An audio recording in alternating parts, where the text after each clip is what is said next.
Vamos a compartir el...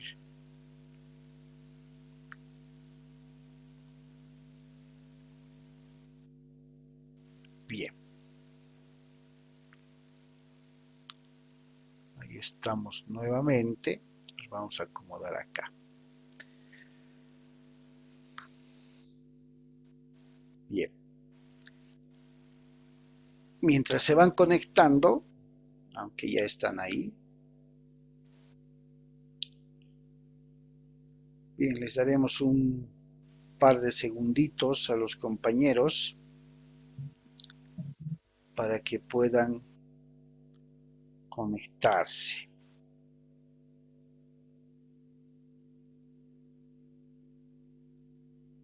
Bien. Es importante conocer esto, chicas, ¿para qué? Para que podamos establecer, llegado el momento, qué tipo de daños y perjuicios se va a solicitar ante el juzgado, dependiendo del tipo y naturaleza de proceso que han llevado. Bien. A ver, el término previsto en relación al término imprevisto, ¿cuál es la diferencia que habría? ¿Qué significa previsto y qué significa imprevisto?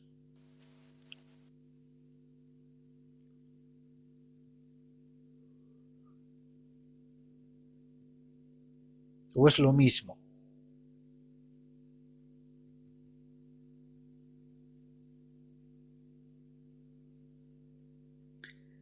Los daños y perjuicios previstos, ¿sí? Los vamos a entender como aquellos que en el momento de establecerse la obligación, ese vínculo jurídico, son susceptibles de poder preverse, es decir, hay indicios de que podría pasar esto, aquello o aquello, ¿cierto? Y podría preverse inclusive que de suceder alguno de los dos o tres criterios que pudieran tener, este daño, ¿sí? Este daño fuera medible en relación a cuáles van a ser las consecuencias por el incumplimiento de parte del deudor. ¿Ya? En términos claros, los daños y perjuicios previstos son aquellos que de alguna manera son susceptibles de evitarse, de cuidarse. Eso quiere decir. Lo que coincide con la ley de seguridad, higiene y bienestar ocupacional, ¿no? Los que conocen,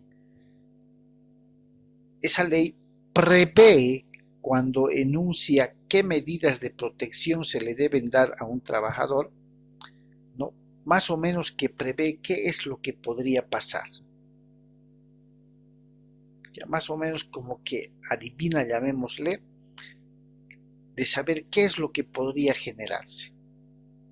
Por eso se llama previstos, ¿no ve? Ah, podía pasar, yo calculé que así va a ser. En cambio, los daños y perjuicios imprevistos son lo contrario, son los imprevisibles. Jamás pensé que esto iba a pasar. Esta pandemia, ¿era previsible o imprevisible? Imprevisible. Hasta el día de hoy nos preguntamos, jamás pensé encontrarme en esta situación. ¿Qué fue lo que pasó? Entonces, a diferencia de los daños y perjuicios previstos, los daños y perjuicios imprevistos, ¿cierto? Van a ser aquellos que a momento de surgir la obligación no son susceptibles de preverse, no son susceptibles de adivinación, de adivina, ¿no? No pueden decir, puede surgir este imprevisto y esto es lo que va a pasar, jamás. Entonces, tenemos que diferenciar los daños y perjuicios previstos y los daños imprevistos.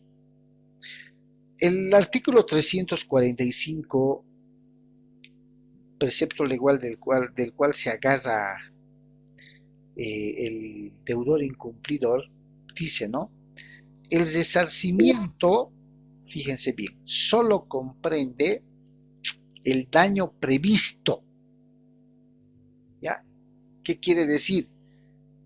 Que acreedor, cuando prestó la plata al deudor y le dijo por 6 meses, seguramente el acreedor se puso a pensar, me devuelven 6 meses y inmediatamente le voy a poner al banco que gane, o me ha pedido doña Luchita un préstamo, le voy a poner tal día con interés de tanto. Perfecto. Pero resulta que la otra parte, el deudor, no se percató de la situación, se enteró de una resolución de combinatoria cuando ya estaban para sacar otro mandamiento, y es ahí que decide negociar. Entonces, ahí hay un daño previsto y un daño imprevisto. Lo previsto, lo que se puede calcular que va a pasar. Lo imprevisto, no tengo idea de nada. Eso es lo imprevisto.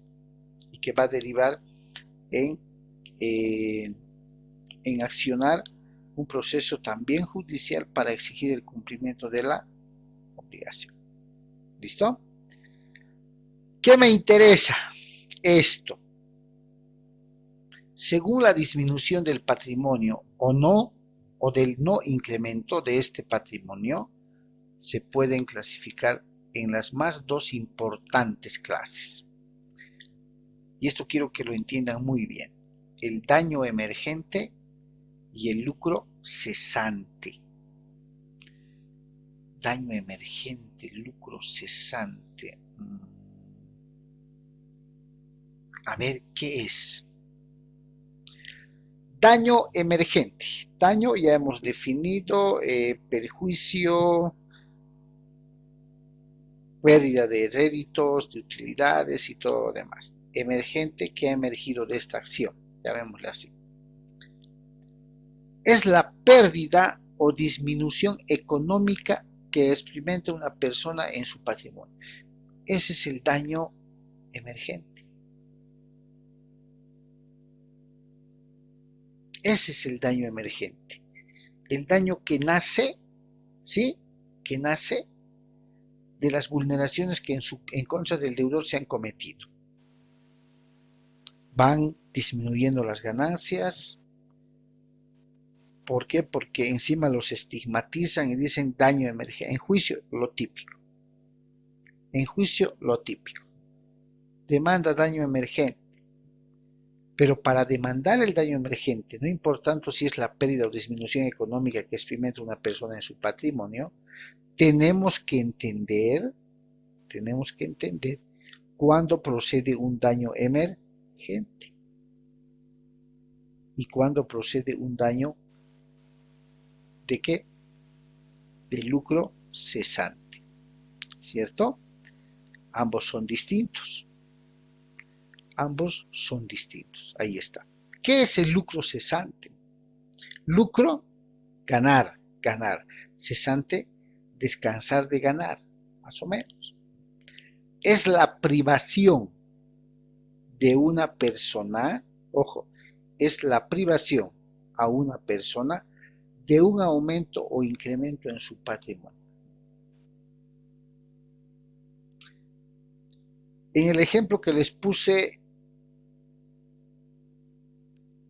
dos personas vecinas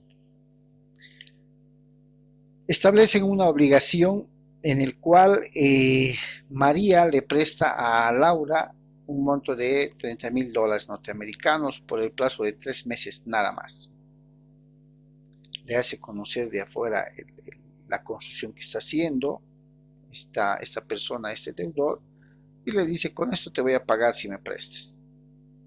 Le presta el dinero por un plazo razonable y no cumple, ni siquiera con el pago de alquileres.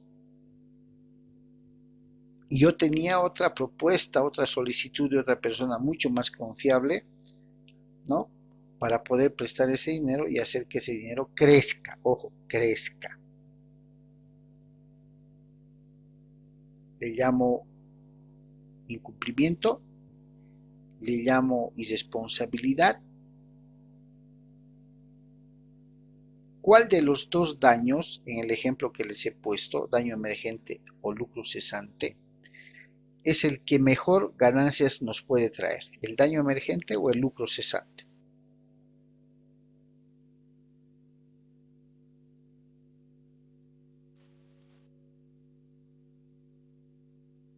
¿Cierto o no es cierto? ¿Sí? Veamos ahora, para poder tomar esa decisión, por favor van a atender muy bien este documental que habla precisamente sobre el lucro cesante y daño emergente. ¿Listo? Para ello voy a silenciar mi micrófono, como bien saben, y voy a dar paso al audio del equipo. Pongan atención, por favor. Se dilate nuevamente la situación, pasa el transcurso del tiempo y bueno, nuevamente se empantana la situación. Podemos empezar diciendo como un pequeño preámbulo que en nuestra legislación boliviana conocemos como el término de obligaciones, aquello que está establecido en el Código Civil, que nace en contra de la voluntad de los obligados. En esta parte podemos determinar que nadie quiere asumir sus responsabilidades. Hay una escasa conciencia en nuestro país para asumir y tomar el control o la responsabilidad para paliar los daños infligidos. Es por eso que la mayoría de las veces, como se ha visto, si bien son demandados, pese a que todavía la gente está en este proceso, todavía se rehúsa a hacer el cumplimiento de lo que dispone la autoridad. Y mucho peor, todavía se rehúsa a que se le determine el cálculo en base a la materia forense para determinar los cálculos. Podemos observar que hay mucha renuencia de parte de los demandados, de parte de los obligados ante los hechos ilícitos, como también ante los hechos que son producto del incumplimiento de los contratos. Como podemos analizar en la parte final de la gráfica, tenemos que el rango superior de la Constitución Política del Estado establece en su artículo 113 que una vez que han sido vulnerados los derechos, se concede a las víctimas, como también a los acreedores, el derecho a la indemnización correspondiente y de forma oportuna. Tenemos como acaecido un daño y un perjuicio, tenemos bastantes elementos, bastante tela que cortar, puesto que debido a su plasticidad del elemento del daño, se produce primeramente, tenemos dos gráficas en la parte izquierda, cuál puede ser los actos cuando son realizados de forma contractual, se realizan los daños y perjuicios contractuales cuando son convenidos con anterioridad. Como también de forma patrimonial existen los daños y los perjuicios por los ilícitos. Tenemos en el ejemplo el choque de vehículos, el cual es algo muy común, muy característico, sobre todo en la ciudad de Santa Cruz, con un rango de 3 a 4 choques, por los datos que hemos podido extractar del movimiento del SOAT el año pasado, como también el primer semestre del 2020. También podemos observar que los daños y perjuicios suceden en la parte física, en la parte corporal de las personas. En primera instancia, cuando se produce netamente por los ilícitos, cuando se produce el menoscabo a la persona y también de forma posterior a la moral, como también está establecido en nuestro Código Civil.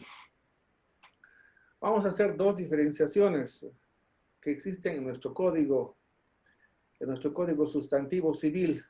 La primera, las obligaciones.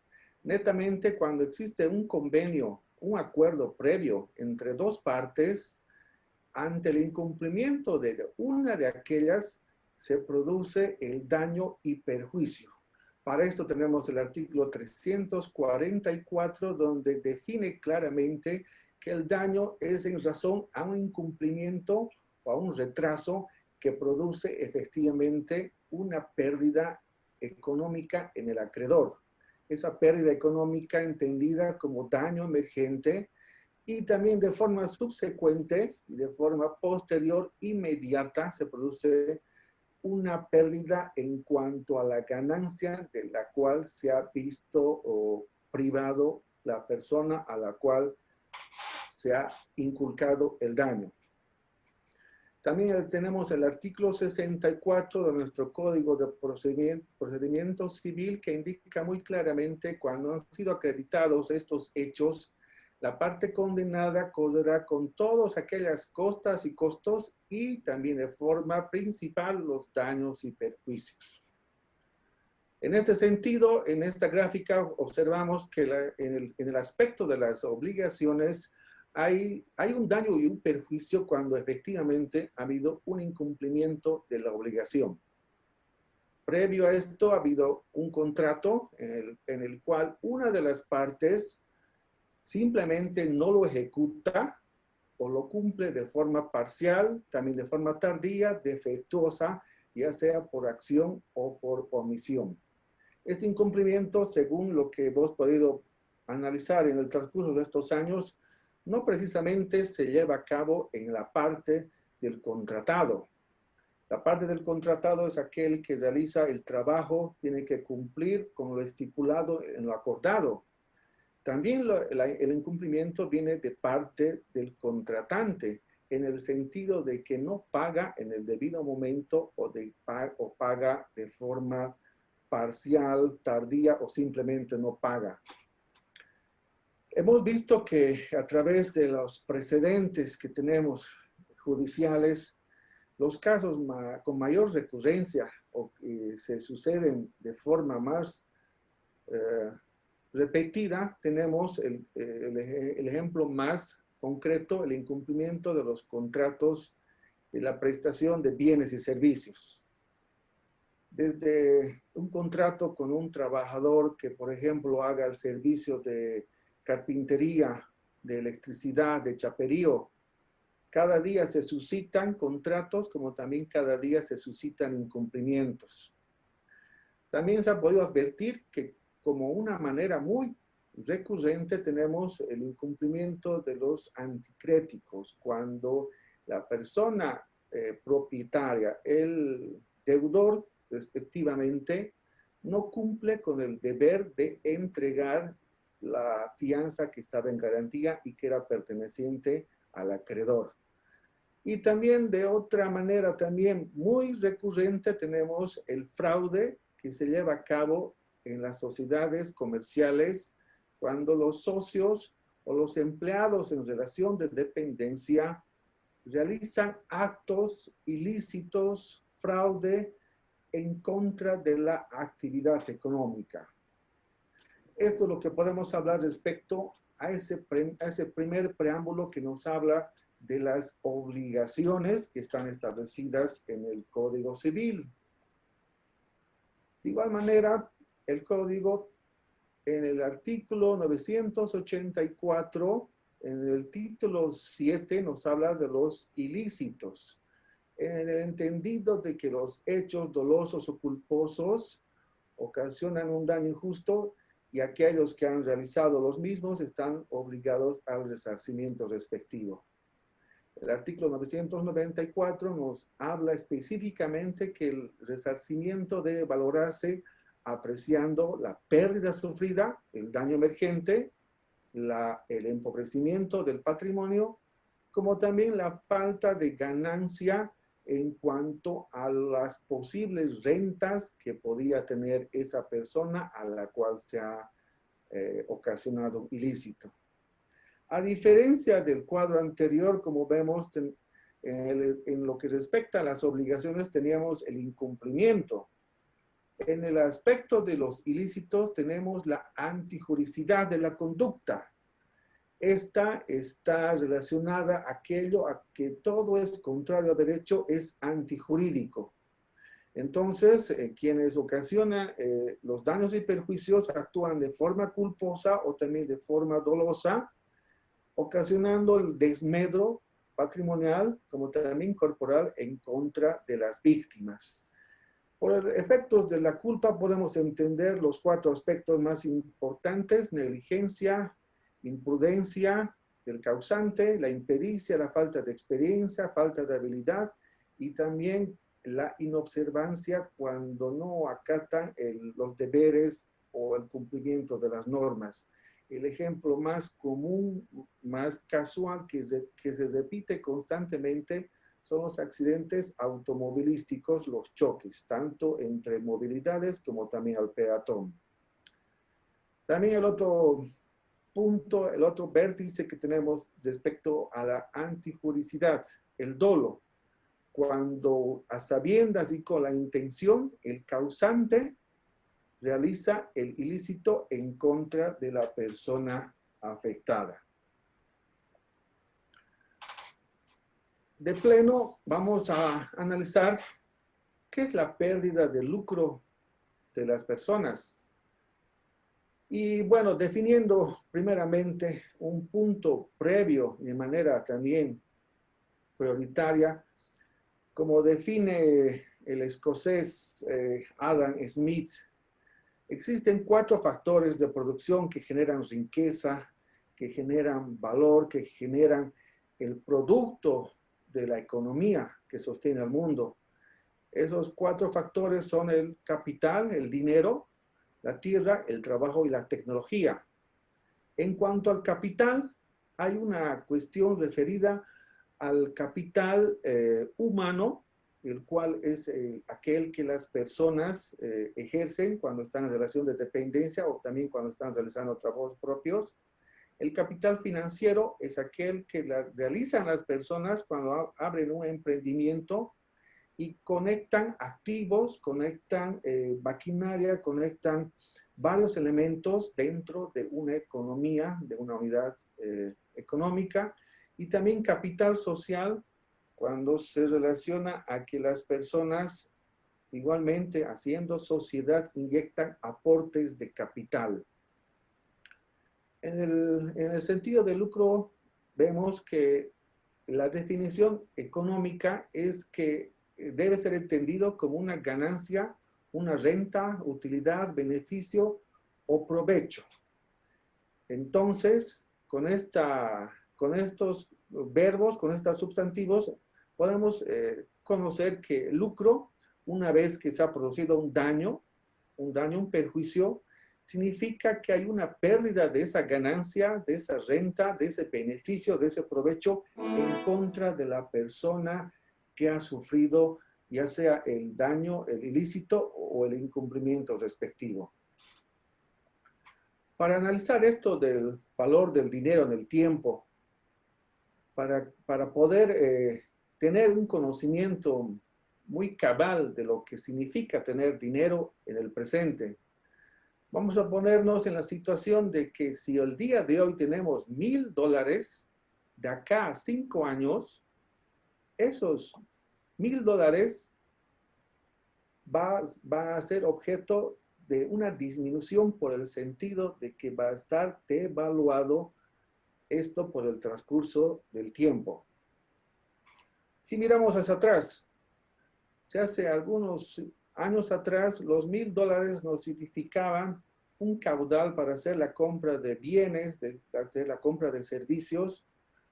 Después de 5 años, a la fecha de hoy, se pierde la capacidad de compra, la capacidad de adquirir las cosas, producto de la inflación, han sido disminuidas.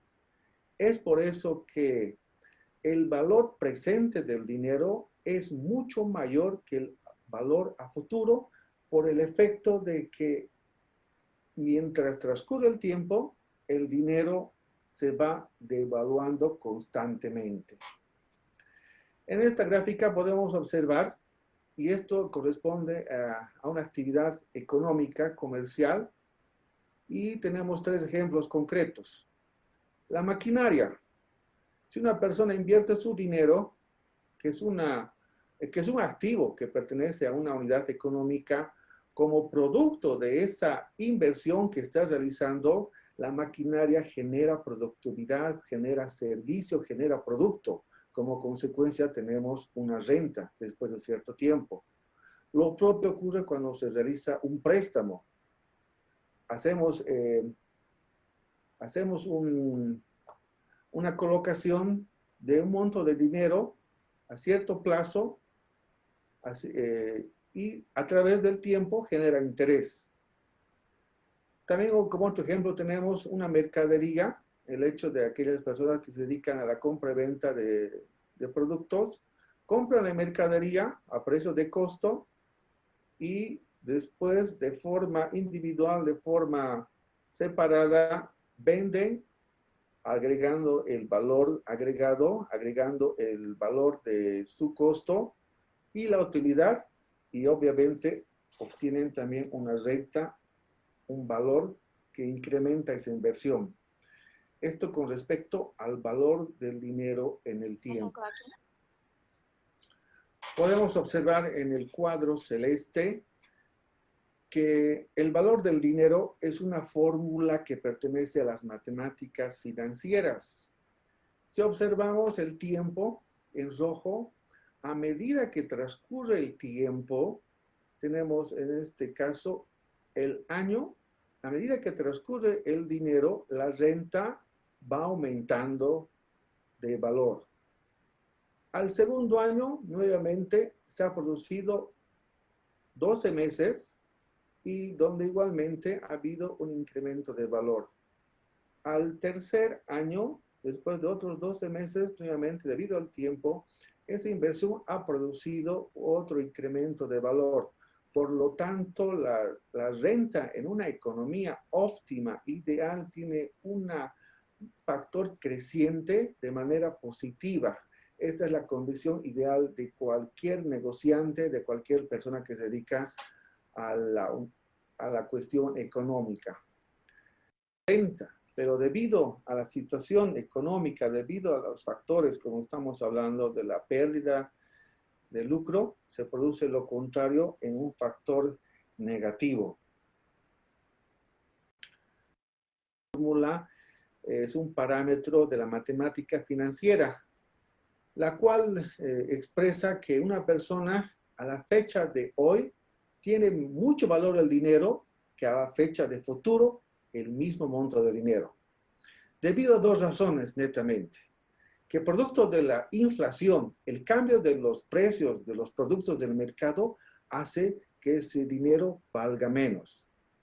Pero también producto de una tasa de interés, esa su inversión de forma contraria nuevamente tendería a subir. Y podemos observar en este auto supremo que constituye como parte de la jurisprudencia del Tribunal Supremo de Justicia, está referido este caso a una deuda proveniente de un contrato incumplido de anticrético. El proceso netamente estaba primeramente entablado en su parte principal como el cumplimiento de contrato para que se demuestre que una de las partes ha fallado en cuanto a la relación acordada y de manera accesoria se ha solicitado el pago de los daños y perjuicios. Como resumen de esta sentencia podemos mencionar que la propietaria deudora del bien inmueble tenía que devolver el dinero en una fecha acordada, la cual fue establecida el 30 de junio del año 2015. Ella incumplió el contrato acordado y producto de este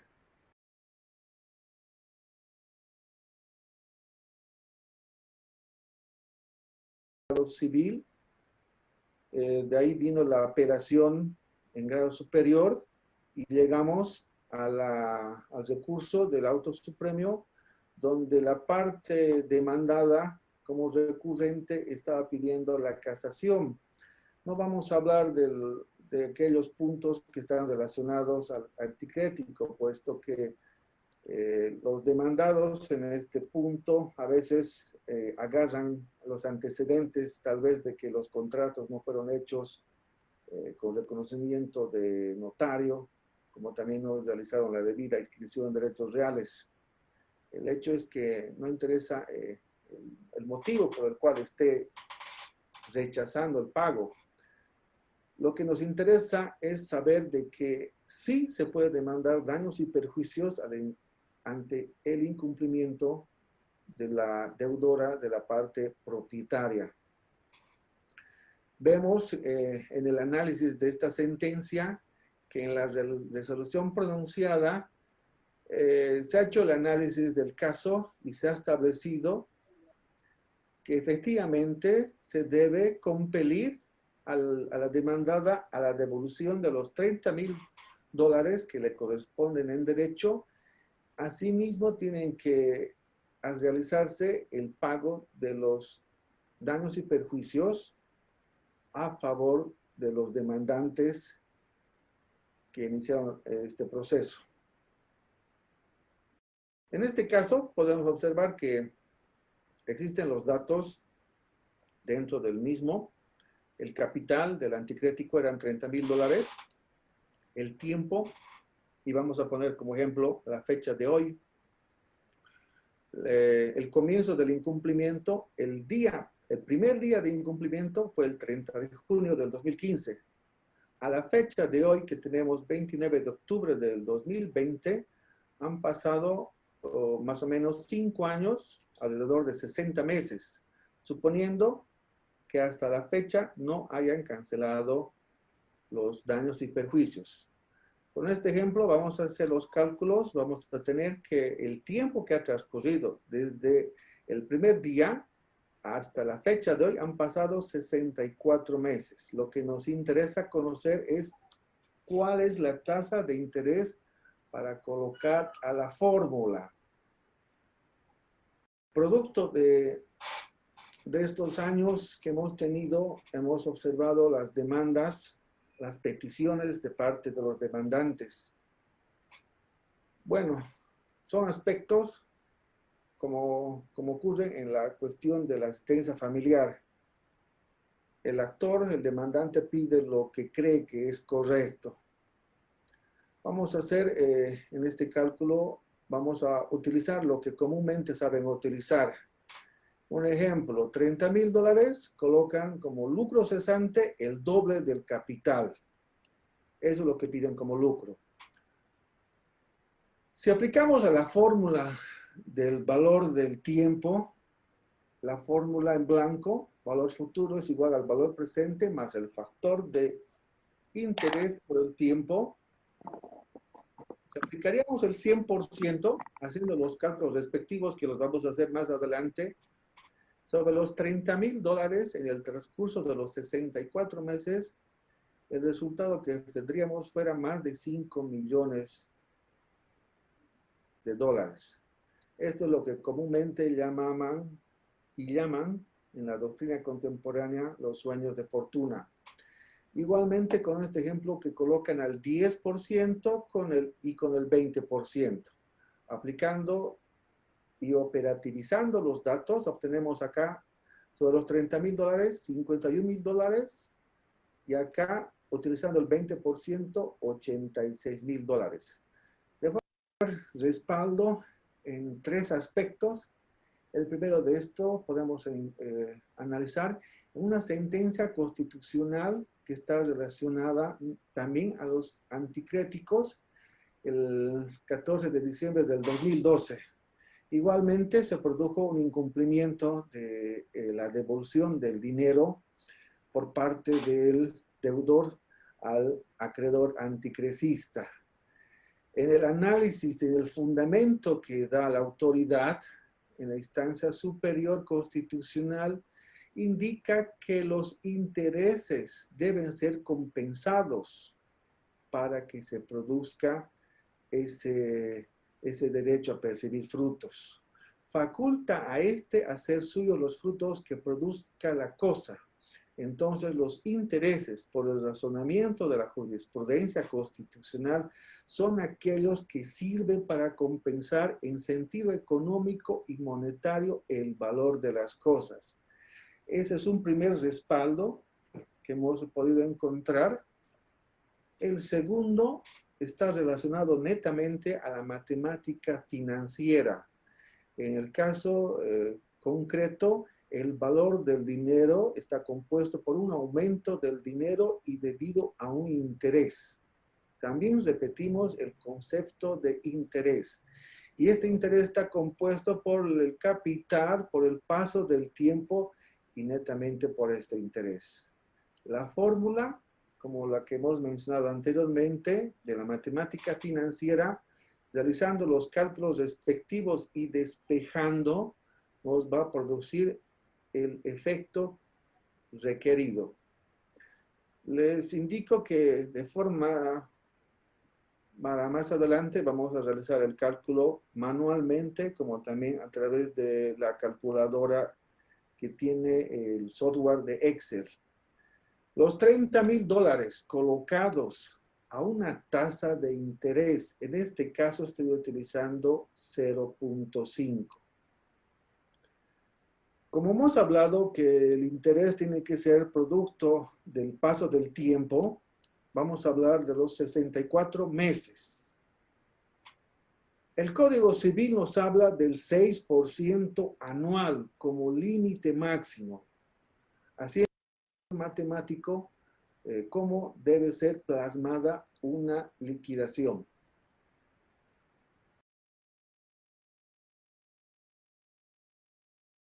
El cálculo del lucro cesante, como les había expresado, es una parte de la matemática financiera. En esta plantilla que tengo, podemos observar que tenemos los $30,000 como consecuencia del incumplimiento, que va a ser la base de cálculo del capital. Esto de la UFB vamos a analizar de forma posterior.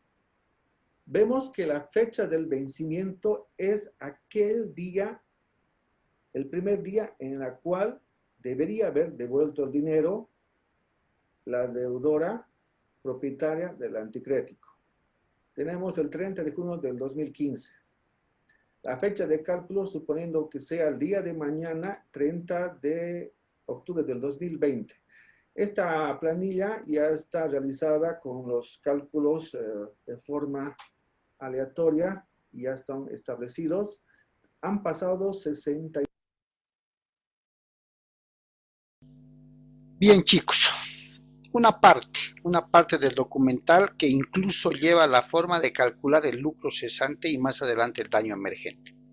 Ha empezado por el lucro cesante. Lucro, ganancias, rédito, utilidades. Cesar quiere decir paralizar, suspender.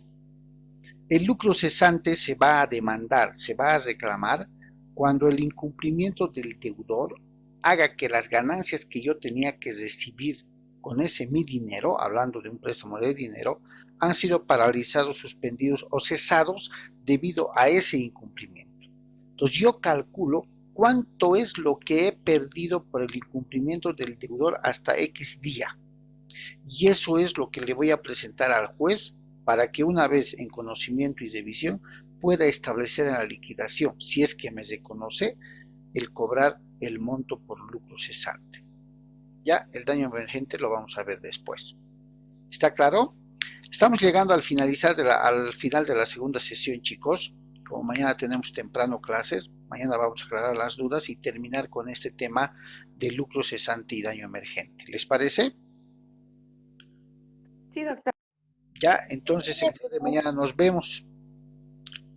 Les Está bien, agradezco. doctor. Hasta mañana, doctor. Ya, listo. Gracias, chicos. Hasta Hasta luego. mañana, doctor. Buenas noches. Doctor.